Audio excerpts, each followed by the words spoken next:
welcome to the Hindu Daily. You know, when you're driving over a massive suspension bridge, you don't usually think about the individual steel cables Yeah.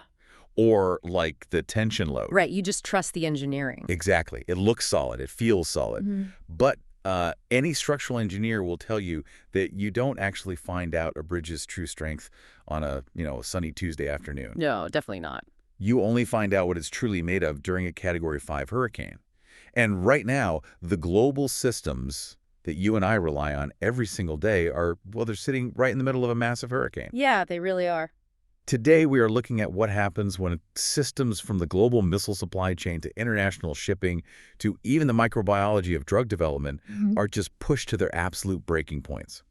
We're diving into this massive stack of recent logistics data, marine research, and legal analysis to uncover a really fascinating theme for this deep dive, which is systems under stress.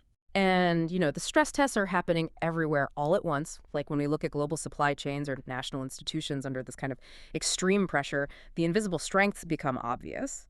But more importantly, the hidden cracks are suddenly forced wide open. Yeah. We really start to see how deeply interwoven, seemingly isolated events really are. Okay, let's unpack this. I want to start with the loudest, most acute stressor we are seeing in the geopolitical data right now, which is the explosive conflict in West Asia. Right. Between late February and late March, the sheer volume of firepower being exchanged between the U.S., Israel, and Iran is almost hard to wrap your head around. It's unprecedented. Yeah, I mean, Iran launched over 1,400 ballistic missiles and 300 drones. Yeah.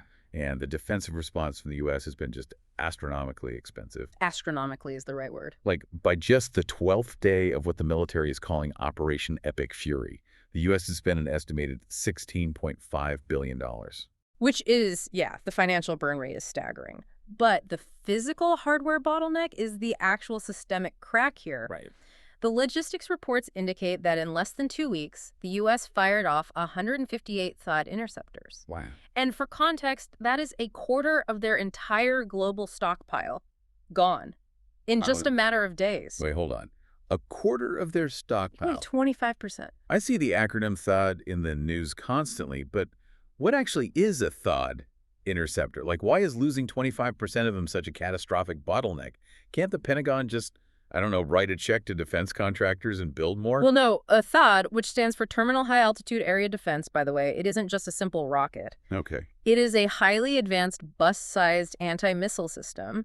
It's designed to knock a ballistic missile out of the sky using pure kinetic energy. Just hitting it? Exactly. And building one requires incredibly complex manufacturing. You need highly specialized minerals like antimony, which is used in the explosive compounds and flare systems, and gallium, which is critical for the advanced radar arrays that actually guide the interceptor. And I'm guessing those minerals aren't mined in a friendly domestic backyard, right? Far from it. The U.S. relies on foreign imports for over 90% of its supply of these specific critical minerals. And the primary lever of control over that supply chain is, it's held by China. Oh, right. Yeah. So the Pentagon's ability to replenish the stockpiles they're burning through in West Asia is severely constrained by an adversary's grip on the raw materials. That is a completely unsustainable loop. Highly unsustainable. You're draining your defense stockpiles at a historic rate, and you rely on a geopolitical rival for the literal building block to replace them. Exactly. But, the impact of this conflict isn't just contained to military stockpiles. Global supply chains are kind of like a tightly woven spider web. Yeah, that's a great way to put it. It's like throwing a massive boulder into a pond. The splash is the military conflict, but the ripples are what's bankrupting a pig farmer in Hebei and stopping a young couple from buying an apartment in Auckland. If we connect this to the bigger picture, the ripple effects there are severe. So let's look at the mechanics of pig farming in China's Hebei province. Okay. Because of the war in West Asia, commercial ships are being forced to reroute, and that spikes global freight rates. Right, taking a long way around. Yeah. And when freight rates go up, the cost of transporting fertilizer skyrockets. That expensive fertilizer makes it much more costly to grow corn and soybeans. Which they feed the pigs. Exactly. Those are the foundational ingredients for animal feed. So the farmer in Hebei is suddenly paying a massive premium just to feed his livestock. And he's getting hit from both sides. Feed costs shoot up, But due to a broader domestic economic slowdown in China, the consumer demand for pork is exceptionally weak. Consequently, hog prices have hit a 16-year low. The data shows these farmers are now losing between 280 and 350 yuan for every single pig they sell. Wow. So a military escalation on another continent is literally bankrupting small-scale agriculture in East Asia. And that same vibration on the spider web travels all the way down to New Zealand. Yeah, it does. Like the conflict drives up oil inflation, which in turn forces global borrowing costs to stay high. And New Zealand's economy is heavily dependent on its housing market. Right. So their central bank tried to stimulate the economy by aggressively slashing interest rates down to, I think, 2.25%, but the market is completely frozen. House prices are sitting 20% below their pandemic peak. And you can actually see the physical manifestation of that frozen economy in Auckland right now. Yeah. There's this massive 56-story residential tower called Seascape. It was supposed to be their tallest building. Oh. But it's currently just sitting there, completely stalled.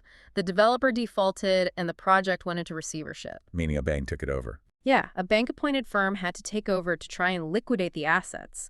And because these massive projects are stalling out, the entire economy drags, which is leading to a severe brain drain.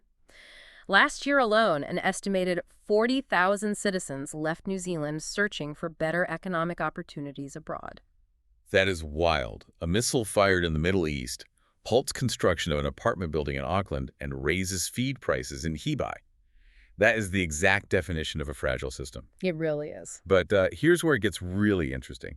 While we're looking at this incredibly loud, highly visible stress test above ground, the maritime data reveals another superpower, methodically preparing beneath the waves. Right. While the world is watching the skies, China is executing a massive undersea mapping operation. And the scale of this maritime operation is just unprecedented, right? Oh, completely. Tracking data shows 42 different Chinese research vessels, like the Dongfang Hong 3, mapping the Pacific, Indian, and Arctic Oceans. 42 ships. Yeah. Officially, these expeditions are classified as, quote-unquote, mud surveys or climate research. Mud surveys.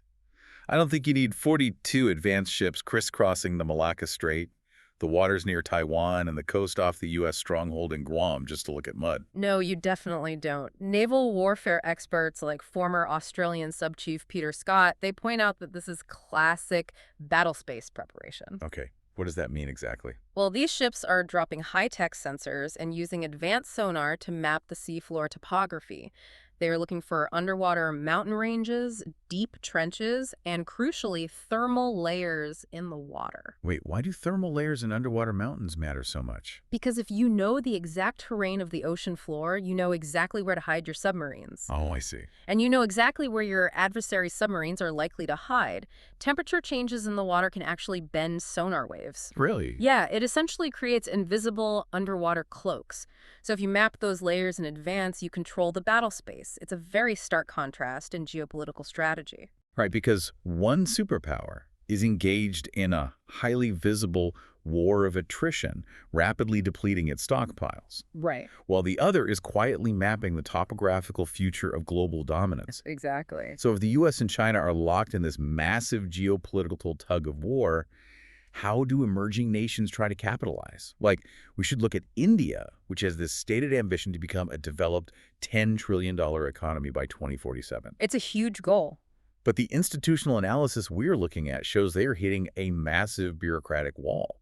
Their internal hardware is lagging. Right. The institutional friction is a very serious constraint. If you look at Transparency International's 2025 Corruption Perceptions Index, they rank India 91st out of 182 countries, with a pretty stagnant score of 39 out of 100. And that perceived lack of integrity acts as a hidden tax on the economy, doesn't it? It does. Economic modeling suggests this costs India roughly 1% to 1.5% of its total GDP annually. Which is massive. To put that in perspective, it's like trying to run a marathon to become a developed nation by 2047, but you're wearing a backpack filled with 26,000 regulatory rocks. That's a very accurate analogy. The regulatory data shows that entrepreneurs in India operate under a labyrinth of 26,134 separate imprisonment provisions embedded in business laws.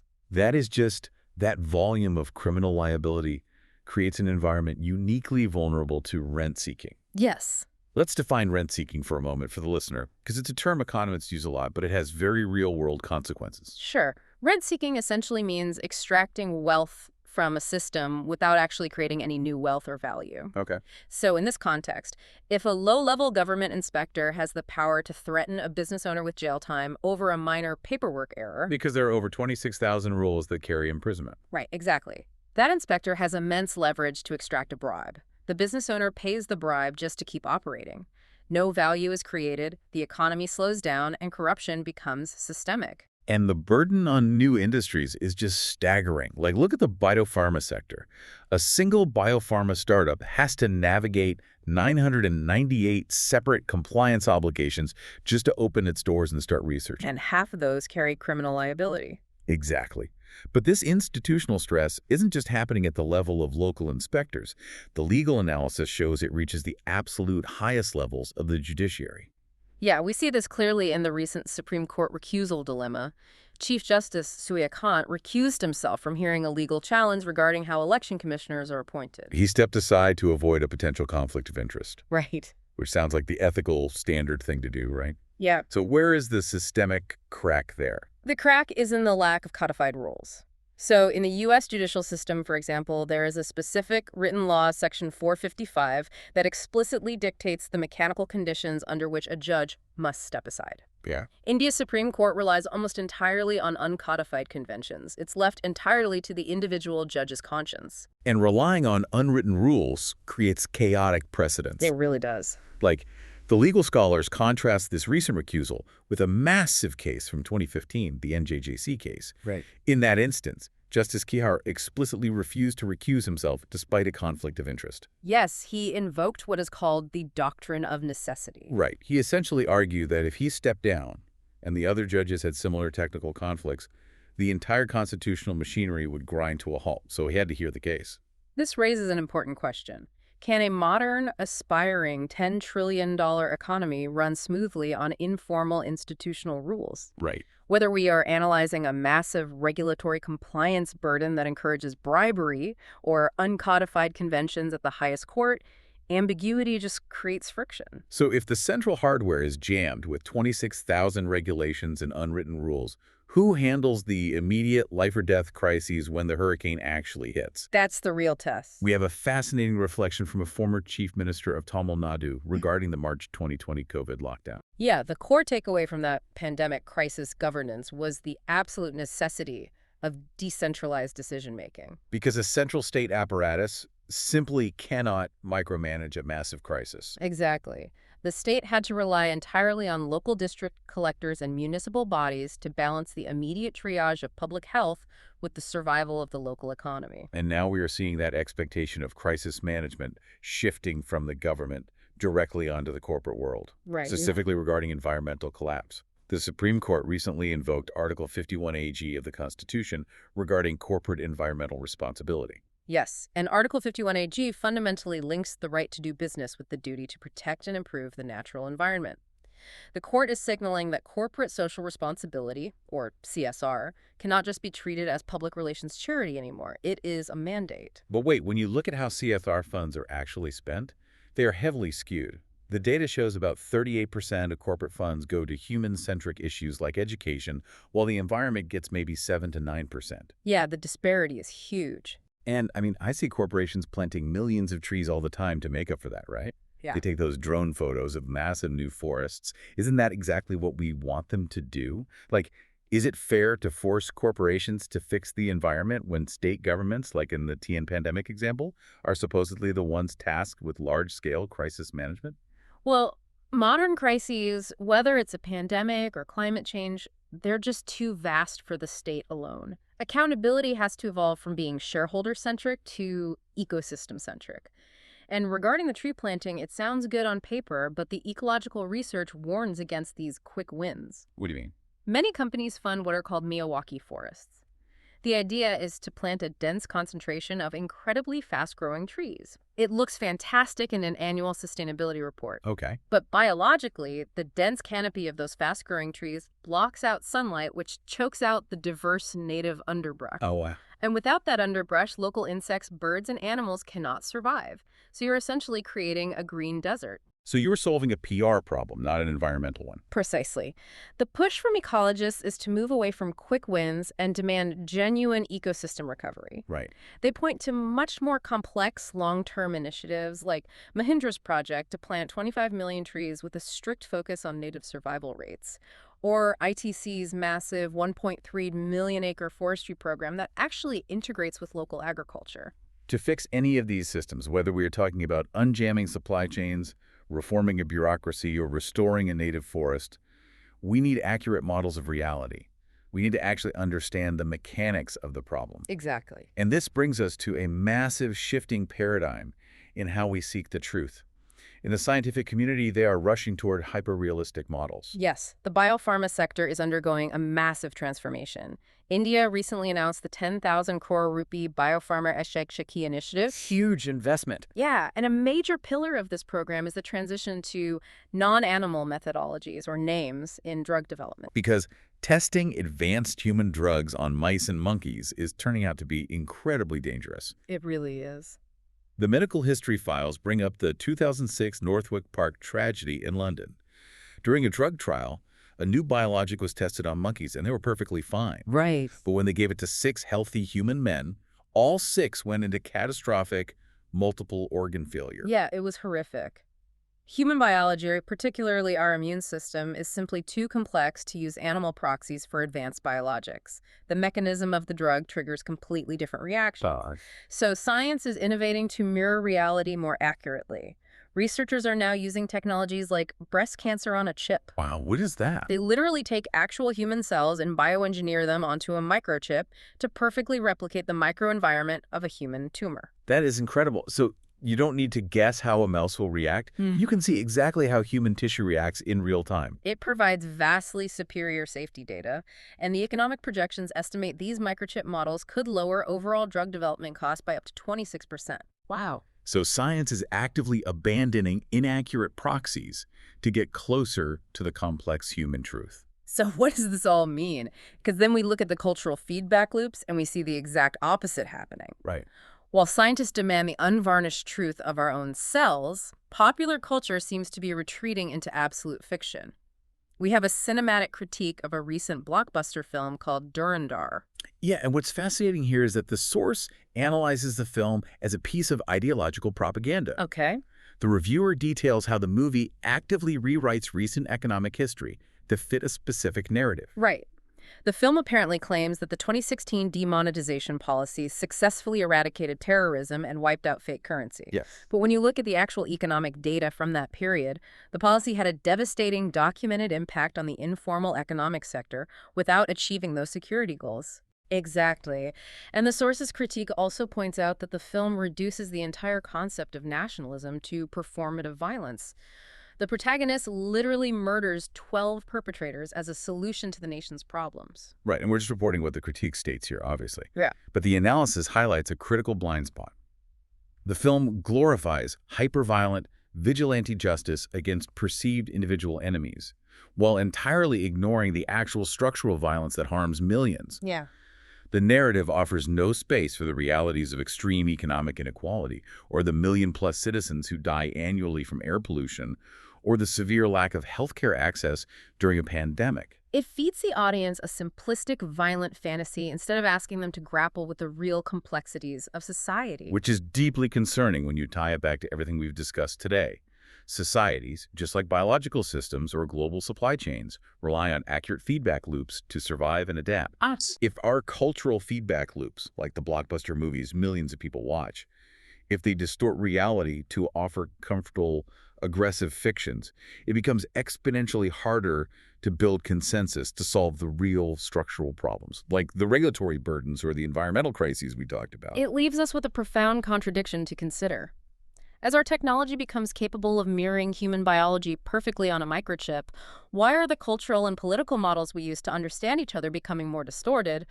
Are we building a future where our medicines know exactly who we are, but we've completely forgotten ourselves? Wow. That is a thought that's going to stick with me.